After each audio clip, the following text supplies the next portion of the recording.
1956년 록펠러 브라더스 펀드가 진행한 특별 연구 프로젝트라고 있어요.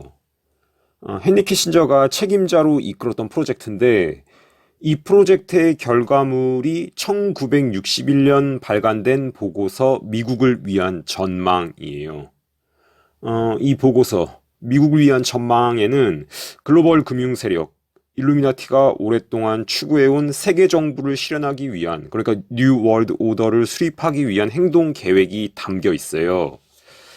보고서에 담긴 내용을 간단하게 설명드리면 두 차례의 세계대전을 통해 새로운 세계 질서가 탄생할 수 있는 국제적 환경이 조성되었다. 유나이티드 네이션, 유엔이 이제 2차 대전 이후에 탄생했으니까 뭐 틀린 말은 아니죠. 근데 이제 이 보고서는 개별 국가들이 유엔이나 WHO 같은 국제 기구의 주권을 넘겨줄 동기가 아직 충분하지 않다. 이렇게 말해요. 그렇기 때문에 개별 국가들이 혼자서는 해결할 수 없는 문제들이 발생하면 그 문제의 해결을 위해서 연합할 것이다. 이렇게 말해요. 그러니까 이제 개별 주권 국가들이 유엔이나 WHO가 요구하는 것들을 받아들이도록 강요하기 위해서 의도적으로 점점 더 어려운 문제들을 만들어내겠다. 이런 소리죠. 뭐 쉽게 예를 들면 이제 코땡땡 같은 거 그런 어떤 문제들을 만들어내겠다. 이런 소리죠.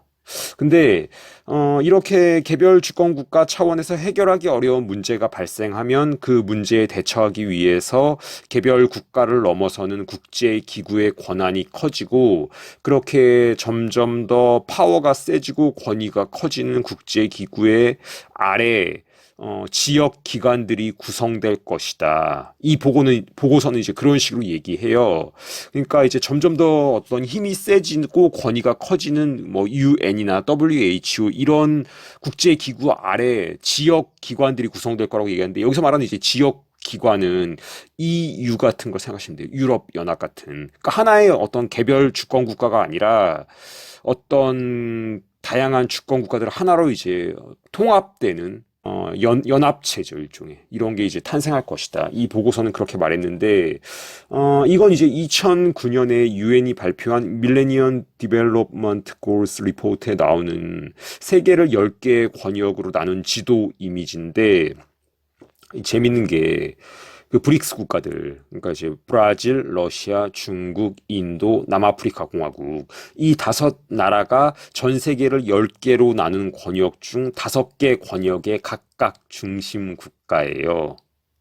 남미는 브라질, 구소련 영역은 러시아, 동아시아는 중국, 서남아시아는 인도, 아프리카는 남아공이 중심 국가인데 이 5개 권역을 이 5개 국가들이 각각 중심 국가로 통합되면 이미 이제 유럽은 그 EU, 유럽연합으로 통합되어 있고, 뭐 북미는 북미라고 해봤자 미국, 캐나다 뭐 요 정도밖에 없기 때문에 북미도 실제적으로 많이 통합이 된 상황이고, EU, 유럽은 이미 통합이 됐는데 아프리카는 남아공 중심으로, 남미는 브라질 중심으로, 구소련은 러시아 중심으로, 동아시아는 중국 중심으로, 서남아시아는 인도 중심 이렇게 통합되면 전 세계가 10개의 권역으로 통합되는 그림이 상당히 많이 달성되는 거죠. 그래서 이제 록펠러 브라더스 펀드가 발행한 보고서에서는 세계를 10개의 권역으로 통합하는 방법으로 제시한 게 이 보고서에서 제시한 방법이 자유무역 협정이나 유럽연합의 전신이었던 유럽 경제공동체 같은 방식으로 세계를 통합해야 된다. 이렇게 이제 이 보고서에서는 얘기를 해요. 이 보고서가 이제 나온 게 1961년이니까 특히 유럽은 이 보고서에서 전망한 대로 착착착 진행돼서 경제 통합이 이루어졌고 EEC였죠 그때는. 그게 이제 EU로 바뀌는데 그러니까 어느 정도 이제 정치 통합도 상당 부분 달성됐죠. 보고서가 나온 지 60년 정도 지난 현재 시점에서 봤을 때, 그러니까 이제 이 보고서의 핵심 내용을 간단하게 요약하면 개별 주권 국가가 혼자서는 해결하기 힘든 문제를 발생시켜서 국제기구, 그러니까 이 UN이나 WHO 같은 국제기구의 힘과 권위를 상승시켜라. 그리고 그런 국제기구 아래 EU, 유럽연합 같은 경제 공동체를 만들어라. 그런 어떤 통합된 10개의 경제 공동체, 10개의 권역으로 세계를 통합해라. 그것을 바탕으로 이제 어떤 세계 정부, 뉴 월드 오더를 수립해라. 이런 소리인데, 이게 실제로 이제 얘네들이 그리고 있는 세계 정부의 청사진이에요. 이 방식은 성경의 예언과도 일치하죠. 그러니까 10개의 뿔, 세계가 10개의 권역으로 통합될 거라는 다니엘서와 요한계시록의 예언과도 일치하는 방식이고, 여기서 이제 푸틴이 2007년 2월에 뮌헨 안보정책회의에서 했던 연설을 좀 살펴보려고 하는데요. 이 연설을 따라가면 그 일루미나티의 변증법, 그러니까 세계 질서의 정반 합이 나타나요. 이 연설에서 푸틴은 이렇게 말했어요. 오늘날 세계에서 일어나고 있는 일은 당극 질서. 그러니까 이제 미국을 중심으로 한 당극 체제, 미국의 일방주의, 이걸 말하는 거예요. 당극 질서가. 이 당극 질서라는 개념입니다. 일방적이고 빈번한 불법 행위는 어떤 문제도 해결하지 못했습니다. 더욱이 그들은 새로운 인류의 비극을 일으켰고 새로운 긴장을 발생시켰습니다. 그러니까 이제 미국 중심의 일방주의, 당극 체제, 이걸 이제 비판한 건데, 계속해서 더 인용하면, 오늘날 우리는 국제관계에서 거의 억제되지 않는 무력, 즉 군사력의 과잉 사용을 목격하고 있으며 그 무력은 세계를 영구적인 분쟁의 심연으로 몰아넣고 있습니다. 우리는 국제법의 기본 원칙에 대한 경멸이 점점 더 커지는 것을 보고 있습니다. 이는 미국이 다른 나라에 강요하는 경제, 정치, 문화, 교육 정책에서 볼 수 있습니다. 누가 이것을 좋아합니까? 누가 이것을 기뻐합니까? 푸틴이 이렇게 이제 연설에서 말하는데, 그러니까 일종의 문제를 소개하는 거죠. 문제를. 지금 이런 문제가 있다. 미국의 일방적인 질서, 당극 체제, 미국이 자신의 일방적인 질서를 강요하기 위해서 전 세계에서 날뛰고 있다. 미국이 다른 나라에 부과하는 경제적, 정치적, 문화적 정책을 봐라. 그게 대표적으로 이제 뭐 동성애, LGBTQ, 트랜스젠더 이런 거죠. 누가 이걸 좋아하냐? 이렇게 말해요. 푸틴은. 뭐 맞는 말이죠. 근데 그 다음에 이제 푸틴이 솔루션을 제시해요. 브릭스, 다극화, UN 같은 솔루션을. 어, 푸틴의 연설을 좀 더 인용하면 인도와 중국 같은 국가들은 구매력 평가로 측정한 GDP를 합치면 이미 미국보다 더 큽니다. 브릭스 국가들의 GDP도 EU의 누적 GDP를 능가합니다. 그리고 전문가들에 따르면 이 격차는 앞으로 더 커질 것입니다. 참고로 이제 그 브릭스란 용어는 골드만삭스가 만들었죠. 이 기사 제목에서도 알 수 있듯이. 그러니까 이제 이 브릭스란 용어는 2001년에 당시 골드만삭스 회장이었던 짐 오닐이 처음으로 만든 용어인데, 그러니까 이제 글로벌 금융자본이 야, 니네들 모여서 이거 한번 해봐라 이렇게 이제 던진 거죠. 근데 이제 이게 이제 2000년대 초반까지는 잘 진행이 안 되다가 최근 들어서 좀 잘 굴러가고 있죠. 그러니까 브릭스라는 개념 자체를 골드만삭스가 만들었다. 그들이 만들었다. 이렇게 보시면 되고, 다시 푸틴의 연설로 돌아와서 계속 인용할게요.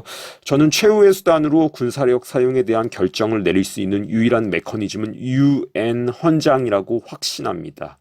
무력 사용은 유엔의 승인을 받은 경우에만 정당한 것으로 간주될 수 있습니다. 유엔이 진정으로 국제사회의 힘을 결집시키고 여러 나라에서 일어나는 사건들에 진정으로 대응할 수 있을 때 상황은 바뀔 수 있을 것입니다. 푸틴이 이제 이렇게 연설했어요. 이 연설에서 펼쳐진 변증법을 저는 이렇게 해석해요. 그러니까 글로벌리스트들은 아까 그 록펠러의 보고서에도 언급됐듯 UN이나 WHO 같은 국제기구를 중심으로 한 신세계 질서, 체제 수립을 목표로 하고 있다.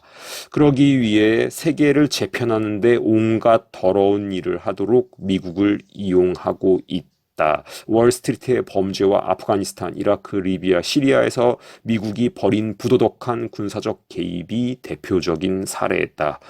글로벌리스트들은 그런 모든 일에 대한 책임을 그들 자신이나 유엔이 아닌 미국이라는 국가에 돌리고 있다. 동시에 브릭스를 국제사회의 힘을 진정으로 단결시키고 여러 나라들의 사건에 실제로 대응할 수 있는 더 강력한 세력으로 제시한다. 브릭스는 폭주하는 미국의 단극 체제로부터 세계를 구할 수 있는 영웅이다. 그러니까 이제 그 부도덕한 미국의 제국주의적 폭주, 이게 이제 정, 그리고 그에 대한 대항마 브릭스의 부상, 이게 반, 그리고 그 결과 도출되는 다극화되고 지역 강국들로 통합된 국제기구 중심의 새로운 세계 질서, 뉴 월드 오더, 합. 이렇게 이제 정반합, 이런 그림으로 저들이 그리고 있을 수 있다. 저는 이렇게 봐요. 하나의 뭐 가설이죠. 가능성이 있는 가설. 록펠러 브라더스 펀드의 보고서 미국을 위한 전망, 이 보고서 작성을 주도했던 헨리 키신저와 함께 웃고 있는 푸틴의 사진인데요. 이 두 사람은 꽤 친했었죠. 이 사진은 이제 그 2000년대 초반 젊은 시절의 푸틴이, 그러니까 대통령 뭐 된 지 얼마 안 됐을 때예요. 2000년대 초반에 푸틴이 키신저랑 만난 사진이에요. 그리고 이 사진은 2007년 7월에 둘이 만난 사진이고, 그리고 이 사진은 2012년 1월에 만난 사진이에요. 2012년 1월에 만난 사진이고, 이 사진은 2017년 7월에 만난 사진이에요. 이 두 사람이 꽤나 자주 만났죠. 그리고 이 사진은 카발라를 연구하는 차바드 랍비, 레비 샘토프와 헨리 키신저가 함께 있는 사진이에요. 그리고 이 사진은 카발라를 연구하는 차바드 랍비, 베렐 라자와 푸틴이 함께 있는 사진이고, 뭐 베렐 라자랑 뭐 푸틴은 제가 뭐 여러 차례 채널을 통해서 소개했죠. 이 둘의 관계에 대해서는. 그리고 이 사진은 이제 카발라를 연구하는 차바드 랍비, 베렐 라자와 얼마 전 죽은 제이콥 로스차일드의 아들, 그러니까 이제 5대 로스차일드 남작이 된 넷 로스차일드가 함께 있는 사진이에요. 이 두 사람이 함께 있었던 거, 그 옥스퍼드 차바드 하우스에서, 그것도 제가 영상으로 소개했죠. 그러니까 헨리 키신저와 푸틴, 로스차일드 모두 카발라를 연구하는 차바드 랍비와 함께 있죠. 재밌죠. 이 글로벌리스트들은 심리학의 대가예요. 이들은 이제 뭐 그 대중 심리학, 뭐 그 집단 심리학, 이런 거 연구를 굉장히 많이 했고, 이런 어떤 군중 심리학, 대중 심리학의 대가인데, 이 프로이드의 심리학이나 칼 구스타프 융의 심리학 둘 다 공이 카발라의 영향을 받았다고 알려져 있죠. 이건 뭐 이제 어느 정도 밝혀진 사실이고, 그러니까 프로이드나 칼 구스타프 융 모두 카발라, 그들의 심리학을 자신들의 심리학을 발전시킬 때 카발라의 영향을 받았다. 그게 다 이제 이건 어떤 그 연구로 밝혀진 사실인데, 이런 어떤 글로벌리스트들이 심리학을 사용해서 대중들을 컨트롤하는데, 그런 유명한 심리학자들이 다 카발라랑 관련이 있다. 그렇기 때문에 이 글로벌리스트들은 분명히 어떤 그 전 세계 사람들의 열망, 그들의 마음을, 그들이 바라는 것들을 고려하고 있어요. 그러니까 미국의 어떤 지금 이 그 당극 체제, 어떤 폭주하고 있는 신식민주의, 이런 어떤 부도덕한 군사력 개입, 이런 미국의 뭐 군사뿐만 아니죠, 경제 제재 이런 것도 그렇고, 그러니까 이런 것으로부터 벗어나고 싶다는 어떤 전 세계인의 열망을 글로벌리스트들은 알고 있고 이용하려고 해요. 브릭스가 만들어지고 신세계 질서가 다극화된 방식으로 설계된 것도 그런 이유에서라고 보고, 그러니까 이제 그들은 세계에 억압받는 민족들이 함께 뭉쳐서 미국이 주도하고 있는 당극 질서를 무너뜨리는 모양으로 사태가 전개되기를 원할 수도 있어요.